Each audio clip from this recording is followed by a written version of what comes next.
Penjajahan Prancis di Vietnam yang berlangsung dari akhir abad ke-19 hingga pertengahan abad ke-20 memiliki dampak yang mendalam pada sejarah Vietnam.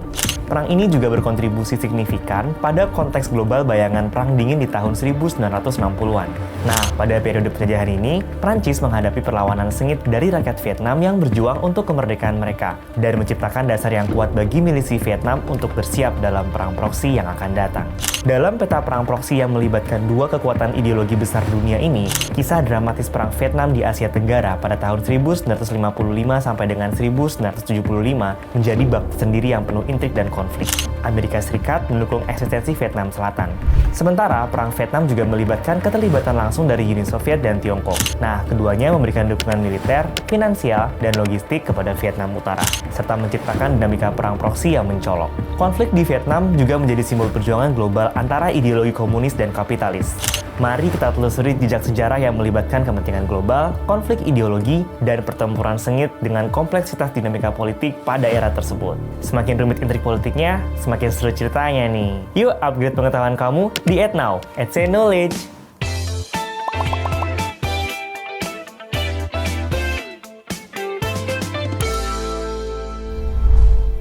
Pada pertengahan abad ke-19, Prancis memulai ekspansi kolonialnya di Asia Tenggara, dan Vietnam menjadi salah satu tujuannya.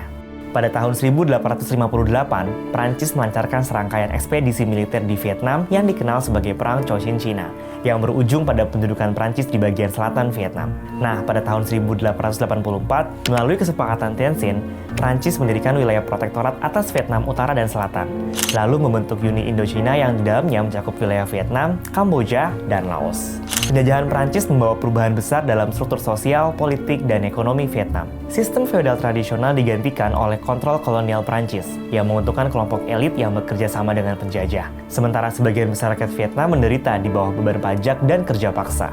Hanya saja, meskipun penjajahan Prancis berusaha menekan aspirasi kemerdekaan masyarakat, namun perlawanan rakyat Vietnam tidak pernah meredup. Ho Chi Minh, seorang pejuang kemerdekaan yang kuat dan tokoh kunci dalam sejarah Vietnam, lalu mendirikan Partai Komunis Vietnam di tahun 1930, serta memimpin gerakan Viet Minh untuk melawan penjajahan Prancis dan pasukan Jepang, yang kala itu menduduki Vietnam selama Perang Dunia Kedua. Berikutnya, pada tahun 1945, setelah kekalahan Jepang, Ho Chi Minh menyatakan kemerdekaan Vietnam, menciptakan Republik Demokratik Vietnam di Vietnam Utara. Namun, Prancis yang kemudian pulih dari Perang Dunia Kedua tidak bersedia melepaskan kendali atas koloninya, sehingga memicu Perang Indochina pada tahun 1946 antara Prancis dan Viet Minh. Nah, perjuangan berkepanjangan ini mencapai puncaknya dengan pertempuran Dien Bien Phu pada tahun 1954, di mana pasukan Viet Minh yang dipimpin oleh Vo Nguyen Giap berhasil mengalahkan pasukan Prancis. Kesepakatan Genewa yang dihasilkan dari pertempuran tersebut membagi Vietnam menjadi dua, dengan Vietnam Utara di bawah pemerintahan Ho Chi Minh dan Vietnam Selatan di bawah kepemimpinan Ngo Dinh Diem yang didukung oleh Amerika Serikat. Di panggung geopolitik pasca Perang Dunia Kedua, bayangan Perang Dingin membentang luas dan Vietnam muncul sebagai titik fokus utama dalam pertarungan ideologis antara Blok Timur dan Blok Barat. Nah, pasca kesepakatan Genewa di tahun 1954 yang membagi Vietnam menjadi dua, rakyat Vietnam sendiri dipisahkan oleh perbatasan ideologis. Vietnam Utara di bawah kepemimpinan Ho Chi Minh menganut komunisme, sementara Vietnam Selatan mendukung sistem kapitalis dengan dukungan Amerika Serikat. Berikutnya pada awal tahun 1960-an, Amerika Serikat yang telah mengadopsi kebijakan domino teori menyatakan bahwa kejatuhan satu negara di Asia Tenggara akan menyebabkan jatuhnya negara-negara lainnya ke dalam pengaruh komunis, sehingga mulai meningkatkan keterlibatannya di Vietnam Selatan. Amerika Serikat melihat Vietnam Selatan sebagai benteng terakhir yang harus dipertahankan melawan penyebaran komunisme di kawasan tersebut. Keterlibatan Amerika Serikat dimulai dengan mengirimkan penasihat militer.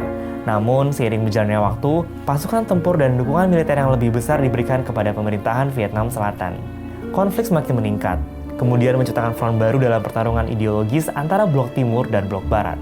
Pada pertengahan 1960-an, perang semakin meluas. Di tengah rimbunnya hutan Vietnam yang diiringi oleh rawa-rawa yang terbentang luas, terjadi babak dramatis dalam Perang Vietnam. Pertempuran di hutan dan rawa menjadi simbol pahitnya konflik tersebut, serta menciptakan kisah yang mencengangkan dan penuh tantangan. Taktik gerilya milisi Viet Cong yang didukung oleh Vietnam Utara menciptakan kesulitan yang besar bagi pasukan Amerika Serikat. Militer mereka memang didukung oleh kekuatan dan perkembangan teknologi yang lebih baik sehingga dapat meluncurkan kampanye udara dan darat yang intensif. Hanya saja, keberhasilan militer tetap sulit dicapai, dan pasukan Amerika Serikat terlibat dalam pertempuran yang memakan korban besar di lingkungan hutan, rawa-rawa, serta kampung-kampung. Iklim khas hutan tropis Vietnam tercampur dengan kelembapan udara yang cukup kental. Nah, pasukan Amerika Serikat bersama dengan pasukan Vietnam Selatan memasuki hutan yang dipenuhi dengan daun lebat serta pepohonan raksasa. Suara riuh rendah hewan-hewan hutan menyatu dengan deru pesawat yang terbang tinggi di atas mereka. Ini adalah medan pertempuran baru, di mana pasukan Amerika Serikat harus menghadapi tantangan alam yang tidak terduga. Sementara Viet Cong, pasukan gerilya Vietnam Utara, dengan lincahnya menyelinap di antara pepohonan dan semak-semak. Mereka memiliki pemahaman yang mendalam tentang hutan dan memanfaatkan setiap lipatan tanah untuk melancarkan serangan tidak terduga. Sementara itu pasukan Amerika Serikat yang terbiasa dengan medan perang terbuka, kini harus beradaptasi dengan taktik gerilya yang misterius dari milisi Viet Cong. Masing-masing langkah menjadi pertaruhan, di mana setiap dahan pohon yang ditepis dapat berarti ancaman. Pertempuran sendiri berlangsung di bawah rimbunan daun yang lebat, dengan serangan mendadak dari setiap arahnya. Pertahanan terhadap serangan malam menjadi pekerjaan yang sangat melelahkan, dengan tiap suara kicauan hutan dapat jadi penanda bahaya atau hanya bayangan semu saja.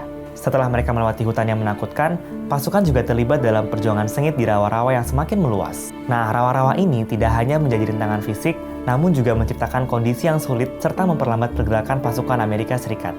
Beratnya peralatan, lumpur yang licin, serta genangan air setinggi lutut menciptakan medan perang yang sangat tidak stabil. Tank-tank dan kendaraan lapis baja menjadi terjebak dalam lumpur yang padat, membuatnya rentan terhadap serangan musuh. Sementara itu, pasukan infanteri harus merangkak melalui kubangan air dan lumpur, sehingga menciptakan situasi di mana setiap langkah menjadi penuh perjuangan. Kehadiran ular berbisa dan serangga memperparah situasi, serta menambah ketegangan di medan perang yang sudah sulit. Milisi Viet Cong, dengan pengetahuan mendalam mereka tentang geografi medan perang ini, melancarkan serangan mendalam dari titik-titik tersembunyi di rawa-rawa. Mereka muncul dari genangan air, menyerang pasukan Amerika Serikat dengan kecepatan dan ketangkasan yang mengejutkan. Serangan baku tembak terjadi di antara rerumputan rawa-rawa, menciptakan pemandangan yang sangat suram. Sementara itu, pasukan Amerika Serikat terpisah dalam rawa-rawa yang dalam dan berjuang untuk mempertahankan posisi mereka. Tembakan senapan mesin bersahutan dengan letusan granat, menciptakan kisah yang menegangkan. Letupan bom dan serangan udara membelah langit, meruntuhkan hutan-hutan, serta menciptakan pemandangan kacau yang mencerminkan keganasan perang kala itu. Ketegangan di front darat juga mencapai puncaknya di front udara. Pesawat tempur Amerika Serikat dan helikopter serbu melintasi langit, memotong udara dengan deru mesin yang menggelegar. Memang sih, kekuatan udara menjadi elemen penting dalam perang hutan ini sehingga memberikan dukungan tembakan dan evakuasi cepat bagi pasukan di darat. Namun, di balik kekuatan tersebut, pesawat-pesawat ini juga menjadi target bagi pertahanan udara Viet Cong yang tangguh di front udara. Pertempuran di udara terjadi secara simultan dengan pertempuran darat, menciptakan tekanan tambahan dan menuntut ketangguhan serta kelincahan dari pilot-pilot pesawat tempur yang terlibat. Pada pertengahan tahun 1960-an, terjadi titik balik dari munculnya protes terhadap jalannya perang di Vietnam. Nah, suara-suara generasi muda yang terpinggirkan dan terbebani oleh ketidakpastian masa depan mereka menjadi pemotor utama perlawanan anti-perang Vietnam ini. Sekolah dan universitas menjadi panggung bagi demonstrasi besar-besaran, di mana para mahasiswa berkumpul dengan penuh semangat untuk berdemonstrasi. Mereka menuntut penghentian perang dan pemulangan pasukan Amerika Serikat dari Vietnam. Genre musik pada periode ini juga memainkan peran penting dalam membentuk momentum anti-perang. Misalnya saja tercermin dari dirilisnya lagu-lagu protes seperti Give Peace a Chance oleh John Lennon, For What It's Worth oleh Buffalo Springfield, dan Fortunate Son oleh Creedence Clearwater Revival. Musik ini menjadi himne bagi gerakan perdamaian perang di Vietnam. Gelombang musik juga menjadi ekspresi dari perasaan dan pandangan politik orang Amerika dan menggiring ribuan orang ke jalan-jalan untuk menyuarakan ketidaksetujuan mereka atas perang Vietnam. Gerakan anti-perang tidak hanya terbatas pada kalangan mahasiswa. Semakin banyak kelompok masyarakat, termasuk veteran perang, tokoh agama, dan kelompok hak sipil yang menyatakan dukungan mereka terhadap gerakan perdamaian. Para veteran perang terguncang oleh kengerian perang yang mereka alami dan bergabung dalam protes untuk menuntut penghentian pertempuran di Vietnam. Sementara itu, tokoh agama seperti Martin Luther King Jr. sebelum kematiannya pada tahun 1968 juga mengecam perang sebagai tindakan kekerasan dan menyerukan solusi diplomatik yang adil bagi kedua pihak. Kelompok hak sipil juga berpartisipasi aktif, menyatukan suara mereka untuk menentang perang yang dilihat sebagai bentuk imperialisme dan ketidakadilan kala itu. Pada tanggal 15 Oktober 1969, Gerakan Moratorium menyelenggarakan aksi protes skala nasional di seluruh Amerika Serikat. Ratusan ribu orang turun ke jalan-jalan di berbagai kota untuk menuntut penghentian perang di Vietnam. Demonstrasi ini menciptakan tekanan publik yang besar terhadap pemerintah dan memperlihatkan betapa besar dan luasnya gerakan anti-perang di masyarakat. Sebuah insiden di Universitas Kent State pada bulan Mei 1970 menjadi puncak tragis serta simbol dari momentum gerakan anti-perang. Saat demonstrasi mahasiswa berlangsung, pasukan Garda Nasional meletuskan tembakan sehingga menewaskan 4 mahasiswa dan melukai banyak lainnya. Kejadian ini menciptakan gelombang kemarahan dan keputusasaan di kalangan masyarakat dan menjadi pemicu bagi lebih banyak orang untuk menyuarakan ketidaksetujuan mereka terhadap perang. Pada tahun 1971, terungkapnya Pentagon Papers oleh Daniel Ellsberg mengguncang kredibilitas pemerintah Amerika Serikat.